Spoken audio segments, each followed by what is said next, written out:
सभी हमारे गार्जियन स्वरूप, आए हुए अतिथिगण एवं दूर दराज से आए हुए हमारे साथी माता एवं बहन, आप सबों का इस बहुजन चेतना केंद्र में माता सावित्रीबाई फुले के जन्म दिवस के मौके पर जो पधारे हैं, आप लोगों का बहुत बहुत स्वागत है। आज हम लोग माता सावित्रीबाई फुले के जन्म दिवस पर आए हैं। बहुत सारे लोगों को इनके बारे में कुछ भी पता नहीं होगा, लेकिन यहाँ आए हैं, जब यहाँ से लौट के घर जाएंगे और कुछ बातें जो उनके दिमाग में याद रह जाएगी तो आपस में चर्चा करेंगे कि ये कौन थी, इन्होंने क्या किया जो इनका जन्म दिवस मनाने के लिए इतने ज़्यादा संख्या में हम लोग इकट्ठा हुए हैं। तो माता सावित्रीबाई फुले के बारे में हमारी बहन डॉक्टर नैना ने बताया और हमारे नसीब रविदास जी ने भी बताया। मैं भी कुछ बातें बताता हूँ और उसके अलावा भी हम कुछ ऐसी बातें बताएंगे जो हमारी पैरों की बेड़ियां बनकर हमारे राह में रुकावटें पैदा करती हैं। माता सावित्रीबाई फुले का जन्म ब्रिटिश शासन काल में हुआ था 3 जनवरी 1831 को। तो इनके पति का नाम था ज्योतिराव फुले। ज्योतिराव फुले जब अंग्रेजों ने उनके जो पदाधिकारी थे निकाले, उन्होंने समान शिक्षा नीति लागू की, जिनके बदौलत उन्होंने स्कूल में दाखिला लिया और शिक्षा हासिल की। जब उन्होंने शिक्षा से ज्ञान हासिल किया तो उनके मन में यह क्रांतिकारी विचार पैदा हुआ कि हम तमाम शूद्रों का जो यह हालत है यह क्यों है।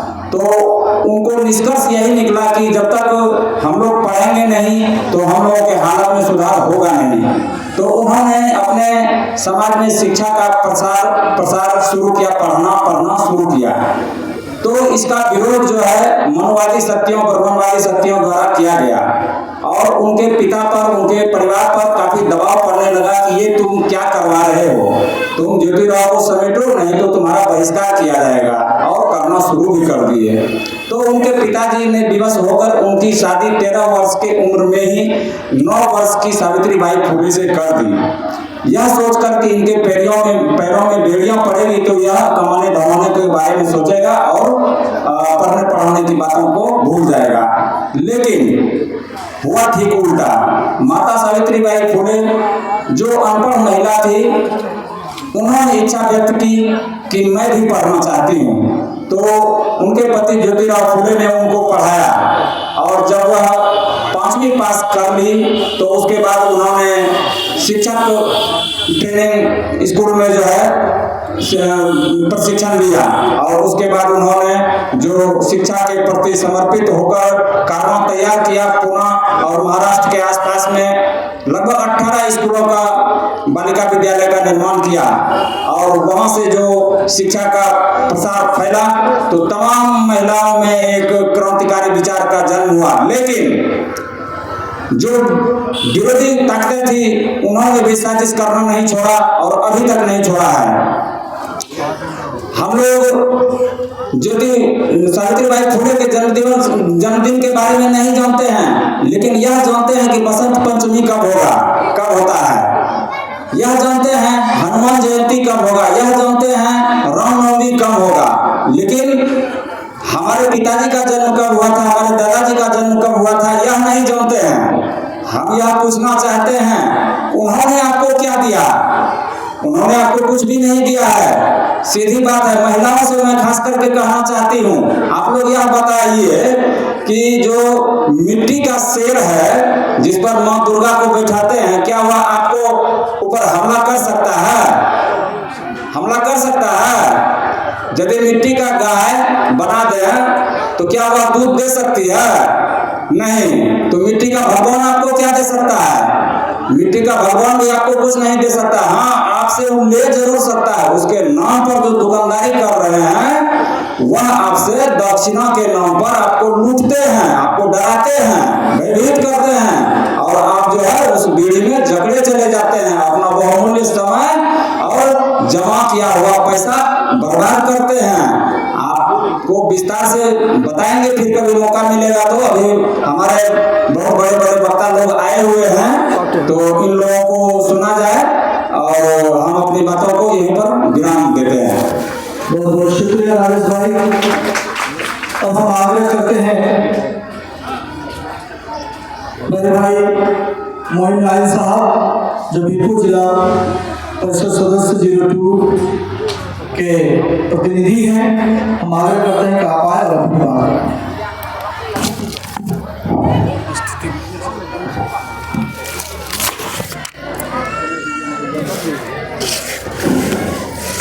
आज बहुजन चेतना केंद्र में आयोजित माता सावित्रीबाई फुले जयंती समारोह में उपस्थित पूर्व सांसद, पूर्व विधायक, राष्ट्रीय जनता दल के प्रदेश उपाध्यक्ष आदरणीय डॉक्टर अनिल सैनी जी, राष्ट्रीय जनता दल के प्रदेश महासचिव आदरणीय बड़े भाई संजय मंडल जी, सहायक प्रोफेसर नैनिका नैनी जी, मंजी देवी जी, नट बिहारी मंडल जी, किशोर सिंह यादव जी, सुधीर चंद शास्त्री जी, प्रदीप सिंह जी, राजेश पंडित जी, रामचंद्र चौधरी जी एवं बांका से पधारे मुखिया संघ के अध्यक्ष, वर्तमान मुखिया भाई इंतजार आलम जी, शहजादी खातून जी, नसीब रविदास जी, ज्योति देवी जी, उपस्थित बुजुर्ग गार्जियन, युवा साथी, माता एवं बहनों, हम सबसे पहले आप सबों को माता सावित्रीबाई फुले जयंती समारोह का मुबारकबाद देना चाहता हूँ। साथ ही मैं छोटे भाई गौतम कुमार प्रीतम जी का धन्यवाद ज्ञापन करता हूँ कि एक ऐसे माहौल में जब समाज और हम आप आपस में बट रहे हैं, उस कड़ी को जोड़ने का काम कर रहे हैं एवं हम बहुजनों को, दलित गरीब गुरबे को उसके कर्तव्य के प्रति सजग कर रहे हैं, जिसके लिए उन्होंने जेल जाना पसंद किया, लेकिन सामंतीवादी ताकतों के सामने कभी घुटना नहीं टेका। मैं उन्हें अपने दिल से, तहे दिल से धन्यवाद देता हूं कि आप इस मुहिम को लगातार इसी तरह आगे बढ़ाते चलें। हम बीरपुरवासी, हम दलित पिछड़े, अति पिछड़े आपके साथ कंधे से कंधा मिलाकर चलेंगे। जैसा कि आप जान रहे हैं, आज हम सभी माता सावित्रीबाई फुले के जयंती के शुभ अवसर पर यहाँ उपस्थित हुए हैं। उस दौर में जब माता एवं बहनों को पढ़ने का अधिकार नहीं था, उसका विरोध करते हुए ज्योतिबाई फुले, माता जो सावित्रीबाई फुले ने अपने पति के साथ मिलकर इस मुहिम को चलाया। न जाने कितनी उन्हें यातनाएं दी गई, लेकिन उसकी परवाह न करते हुए वो लगातार इस मुहिम में लगी रही, जिसका नतीजा है कि आज हम दबे कुचले लोग भी पढ़कर धार रहे हैं और एक चुनौती पेश कर रहे हैं, जिससे सामंती ताकतें, मनुवादी ताकतें घबरा सी गई है और हमें औलाद को बांटने का प्रयास कर रहा है। आप देख रहे होंगे कि जब हम लोगों के बाप दादा थे, जब किसी सामंती लोगों के यहाँ दावत हुआ करता था, तो हम लोग को जब खाने के लिए परोसा जाता था तो दूर से ही गिरा दिया जाता था और खाने के पश्चात कहते थे कि प्लेट अपने हाथों से लेके ले जाइए। पानी भी नहीं पीने को दिया जाता था। हम लोग अपने घर से पानी लेके जाते थे। यहाँ तक कि हमारे कमर में झाड़ू बांध दिया जाता था और सामंती ताकतों के आगे चप्पल खोल के चलना पड़ता था और हमारे पैर का भी निशान ना रहे, इसलिए हमारे पैर में कमर में झाड़ू बांध दिया जाता था। इस तरह का हमको कुएं पे पानी पीने नहीं दिया जाता था।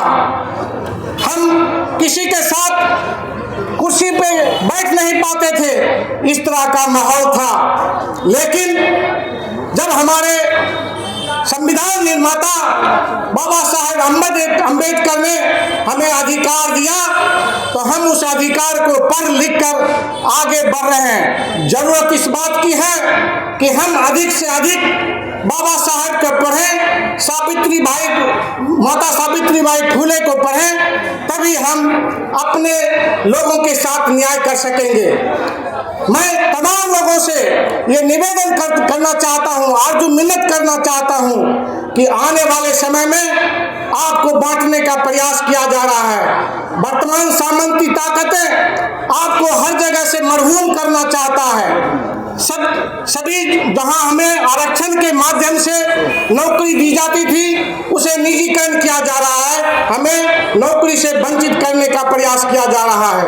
मैं तमाम लोगों से ये निवेदन करूंगा कि इस मुहिम में आप गौतम कुमार प्रीतम जी का साथ दें। हम लोग उनके साथ इस वजह से आए हैं। हम लोग भी एक अलग सोच के लोग थे, लेकिन जब इन्हें लगातार देखा, पढ़ा, सुना, तो हमें लगा कि ये वास्तविक जो लोग नीचे तबके के हैं उसके साथ जुड़कर उसे उठाना चाह रहे हैं। आप इस मुहिम में इनका साथ दें और आने वाले समय में अभी से आप देख रहे होइएगा कि यहाँ के वर्तमान विधायक हैं, न जाने क्या क्या बात कर रहे हैं। आपके राष्ट्रीय जनता दल पार्टी को मियां की पार्टी कहा जा रहा है।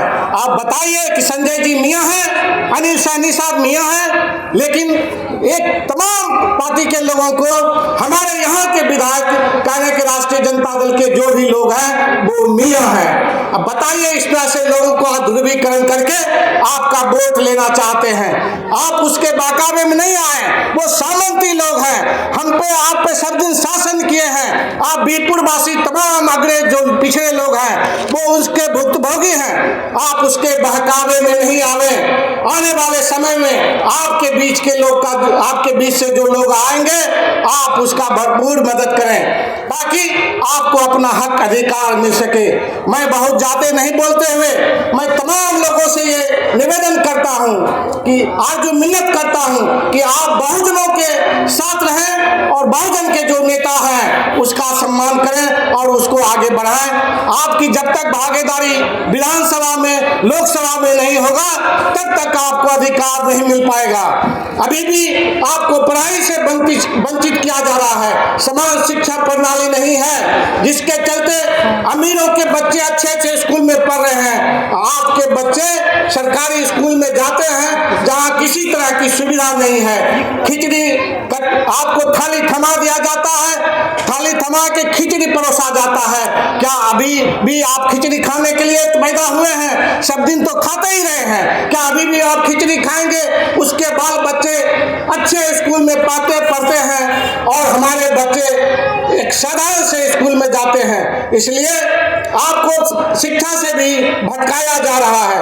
हम तमाम लोगों से कहेंगे कि आप अपने बहुजन नेता को चुने, जाके आपकी आवाज को संसद में और विधानसभा में आपकी आवाज को बुलंद करें, आपके हक हुकूक की लड़ाई लड़े। साथ ही आप देखते, लोग कहते हैं कि आप सभी हिंदू हैं। हम कहना चाहते हैं कि राष्ट्रपति भी तो हिंदू था। जब राम जन्मभूमि, राम मंदिर का उद्घाटन हो रहा था तो उन्हें क्यों नहीं बुलाया गया? आपके लोकसभा के भवन का जब उद्घाटन हो रहा था तो उन्हें क्यों नहीं आमंत्रित किया? अभी भी भेदभाव है, आप इस बात को समझें। सिर्फ आपको एकत्रित करने का प्रयास किया जा रहा है, लेकिन आप देखिए, जब भी आप देखिएगा जो आपका हाई सुप्रीम कोर्ट है, वहां तमाम जो जज हैं वो अभी भी स्वर्ण जाति से हैं, आपकी उपस्थिति नग्न है, 1% भी वहाँ नहीं है, तो आपको न्याय कहाँ से मिलेगा? जब आप कुछ गलती करते हैं तो आपको सजा मिलती है, लेकिन जब वही लोग गलती करते हैं तो उसे बजाव के बरी कर दिया जाता है। मैं तमाम आए हुए सज्जनों का आपने अपना कीमती समय दिया, मैं इसके लिए आपका आभारी हूँ। तमाम बीरपुर वासी आपके आभारी हैं। आप इसी तरह बहुजनों के सम्मान के लिए लड़ाई लड़ते रहें, हम आप सबों के साथ हैं। जय हिंद, जय भारत, जय माता सावित्रीबाई फुले। बहुत बहुत शुक्रिया बड़े भाई माननीय मोइनलाल साहब। अब हम आग्रह करते हैं हम लोगों के अभिभावक माननीय सुधीर चंद्र शास्त्री जी से, और वक्ताओं से निवेदन भी है कि 5 मिनट में अपनी बात को समाप्त करेंगे, ये निवेदन है।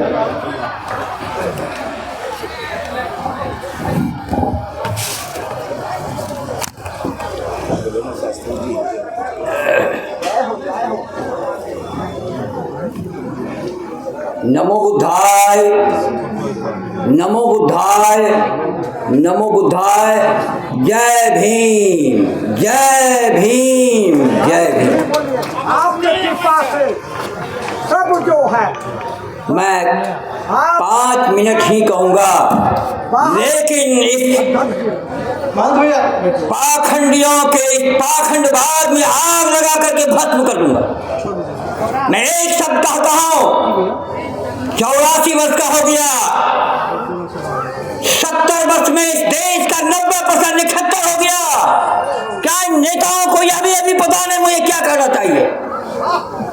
90% को लोग, हम लोग संसद में 30 और 40 से अधिक नहीं जा सकते हैं, और वो 10% का लोग 60 से 70 जीत करके जाता है। आप लोग करते क्या हैं? हमारी बहुसंख्यक समुदाय 90% जीत नहीं पाता। इसका कारण क्या है? हमें धर्म, जाति, संप्रदाय, ऊंच नीच में बांट करके रखा है, और हम सब इस देश के मूल बासिंदे हैं, विदेशी आर्द नहीं है। जिस दिन यह मालूम हो जाएगा कि इस देश के विदेशी आर्द लोगों ने ये पाखंडवाद रच करके इस देश के लोगों को 70,000 टुकड़ों में बांट कर रखा है, और हम एक साथ मिल जाए।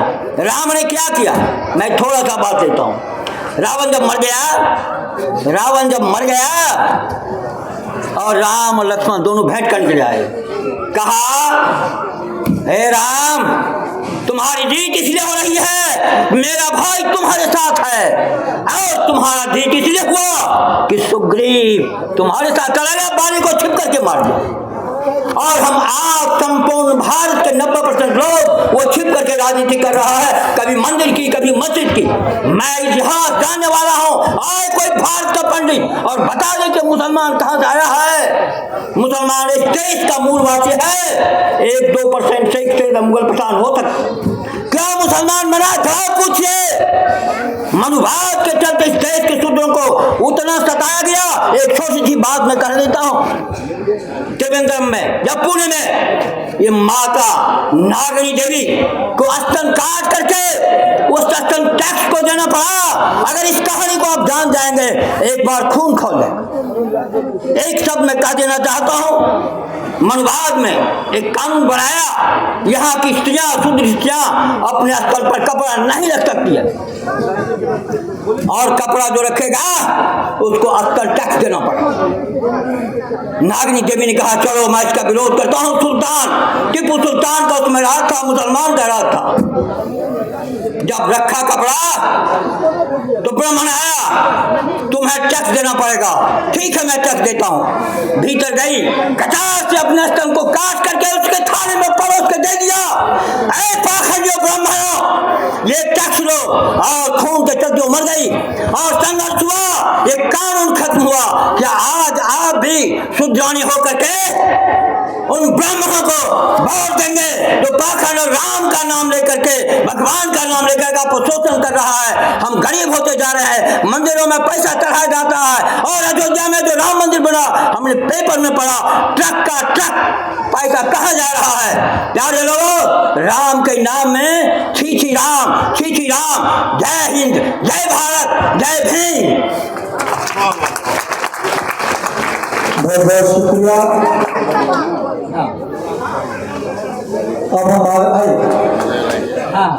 अब हम आग्रह करते हैं भाई अशोक दास जी से, जो हमारा पंचायत समिति भी है खैरपुर खरीक से, क्या पाए और अपने शब्द को रखेंगे।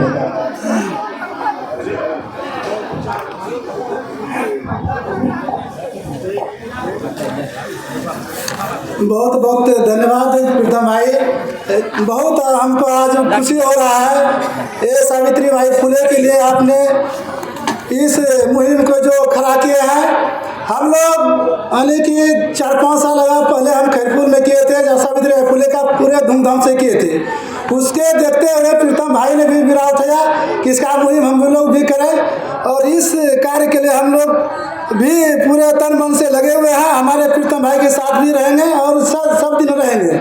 हम लोगों के इस पंडाल में विराजमान हमारे सभी गणमान्य व्यक्तियों का मेरा स्वागत है, और इस पंडाल में आए हुए माता एवं बहनों सभी को मेरा प्रणाम। जो भी आज ये मुहिम चला रहा है, इसको ध्यान पूर्वक से उसको उतारिए। हमारे शिक्षा का ज्योत किसने जगाया, कैसे जगा, इसका भी हम लोग विश्लेषण कर रहे हैं। हमारे से भी विश्लेषण करने वाले हमारे बुद्धिजीवी हैं, थोड़ा बहुत जो भी हम लोगों को जानकारी है हम बोल रहे हैं। इसका ज्योतिबा फुले का जो पिताजी थे उस समय का प्रधान थे।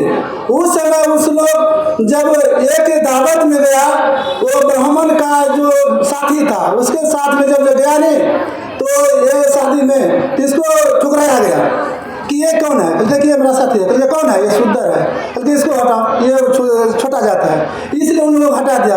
उस समय से जब ज्योतिबा को दिल में ठोस लगा, तब उसी वक्त से उसने प्रण कर लिया कि हम अपने समाज को जितने भी दलित कुचले और शूद्र हैं उसको हम जगाएंगे और पूरे शिक्षा के ज्योत जगाएंगे। उसके बाद उसी दिन से मुहिम छड़ा। उसके बाद वो सावित्री बाई से शादी किया, उसका पहले उसको शिक्षा का ग्रहण किया। उसके बाद उसने अपने शूद्रों के जितने भी पुरुष रहे कि स्त्री रहे, कोई भी कास्ट का, तो सबों को पढ़ने का अधिकार दिया।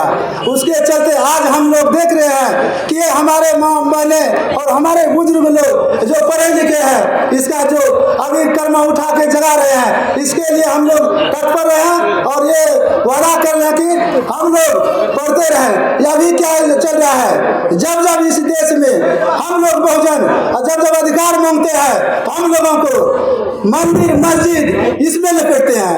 नौकरी के नाम पर जो मांगते हैं उसको पूजा पाठ करवाने के लगा देते हैं। ये हम लोगों का दुर्भाग्य है, जो हम लोग अभी तक पूजा पाठ में लीन है। जब तक इसको नहीं त्यागेगा तब तक मेरा अधिकार नहीं मिलेगा। इसलिए जितने भी माँ बहनों हैं, हमारे एससी ओबीसी एससी और माइनॉरिटी का है, सभी प्रण कीजिए। हम उतना पूजा पाठ नहीं करेंगे, जितना मेरा अधिकार है शिक्षा पर उसको जगाइए, तभी मेरा अधिकार रहेगा और सावित्री बाई का और ज्योतिबा फुले का हमारे समाज का नाम रोशन होगा। जय हिंद, जय भारत, जय बुद्ध भगवान, जय भीम।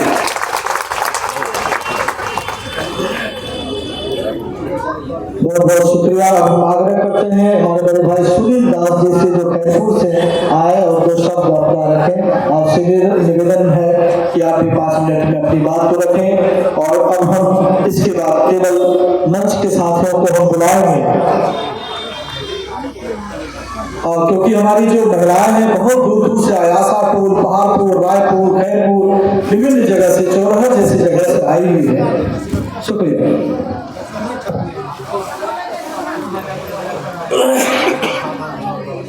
सबों को सबसे पहले जय भीम, जय भीम, जय भीम। तमाम आज के इस सावित्री बाई फुले जन्म दिवस के मौके पर आए हुए माताओं, बहनों, युवा साथियों, बुद्धिजीवी एवं तमाम मंच पर उपस्थित हमारे गणमान्य सांसद महोदय, सबों को धन्यवाद। सबसे पहले मैं 2-3 बात कहकर मैं अपना वाणी को विराम दूंगा। आजकल अभी जो देश में जो चल रही है, जो स्थिति है सत्ताधारियों की, खास करके केंद्र सरकार की जो पॉलिसी है, नीति है, बड़ी गड़बड़ पॉलिसी है। क्या गड़बड़ है? जो बाबा साहब ने कहा था शिक्षित बनो, संगठित हो, संघर्ष करो। हमारा समाज कुछ शिक्षित भी हो चुके हैं, संगठित भी कुछ हो चुके हैं, लेकिन हम लोग संघर्ष नहीं कर पाते। हम तमाम दलित, पिछड़ा और धार्मिक अल्पसंख्यकों को मैं कहना चाहता हूँ, यह आगाह कर देना चाहता हूँ कि अभी कल वक्त में परिस्थिति है हम लोगों का, बहुजनों का, हर मेले में जो भेदभाव फैलाया जा रहा है, जो धार्मिक भेदभाव उन्माद को फैलाया जा रहा है, उसको समझने की जरूरत है। बाबा साहब को आप जानते होंगे, स्कूल से उन्हें बाहर रखा जाता था पढ़ने के लिए। बाबा साहब ने उसी समय संकल्प लिया था, मम्मी से अपने माँ से पूछी कि मम्मी हमको बाहर क्यों बिठाया जाता है। तो बाबा साहब ने यह सवाल अपने मम्मी से बोली, तो मम्मी उनको बोले कि बाबा साहब को कि देखो इस देश में छुआछूत का भेदभाव, नीच जाति को अलग रखने का प्रावधान है। मनुस्मृति में ऐसा जो है प्रावधान था, उस मनोराज्य में उस पहले के जो उस समय स्थिति जो थी उस ढंग की दर्जे की थी।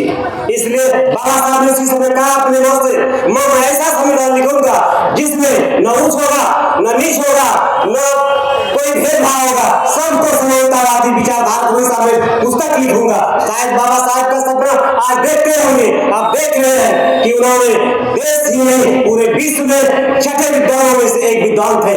उन्होंने यह भारत का एक सुंदर संविधान लिखकर हम लोगों को दिया। लेकिन आज दुख के साथ में कहना चाहूंगा कि चलते सत्र में जो लोकसभा सत्र में चल रहा था, उसमें जो हमारे गृह मंत्री माननीय अमित शाह जी ने जो उन्होंने बार बार जो अवैधानिक शब्दों का जो प्रयोग किया, ये बहुत पूरे देश का जो दलित हमारे धार्मिक अल्पसंख्यक तमाम बहुजनों से मेरा अपील है कि आने वाले समय में चुनाव में उसको मुंहतोड़ जवाब देने का जरूरत है, ताकि हमारे साथ की समाज के साथ किसी प्रकार का भेदभाव, अत्याचार, अन्याय को रोका जा सके। बाबा साहब जब हमारे संविधान को लिख कर गए, उसके साथ अगर यदि ये मनुवादी विचारधारा के लोगों ने जय भीम का और 6-7 बार का उन्होंने कहा कि जय भीम का नाम लेने से बेहतर जो लेता है 7 बार, अगर जितना बार भगवान का नाम लिया जाए तो स्वर्ग सब चले जाएंगे। हम कहते हैं अमित शाह जी, मैं आपसे यह कहना चाहता हूँ, ऐलान करना चाहता हूँ, आप सबसे पहले अपने खानदान परिवार को स्वर्ग लेके चले जाइए। हम नर्क में रहना पसंद करते हैं, बाबा साहब के संविधान को पसंद करना चाहता हूँ, बाकी हमें कोई चीज की जरूरत नहीं, हम खूब प्राप्त कर लेंगे। तो इसी वाणी के साथ जय भीम, जय दलित, जय संविधान, जय भीम, खुदा हाफिज। बहुत बहुत शुक्रिया। अब हम लोगों के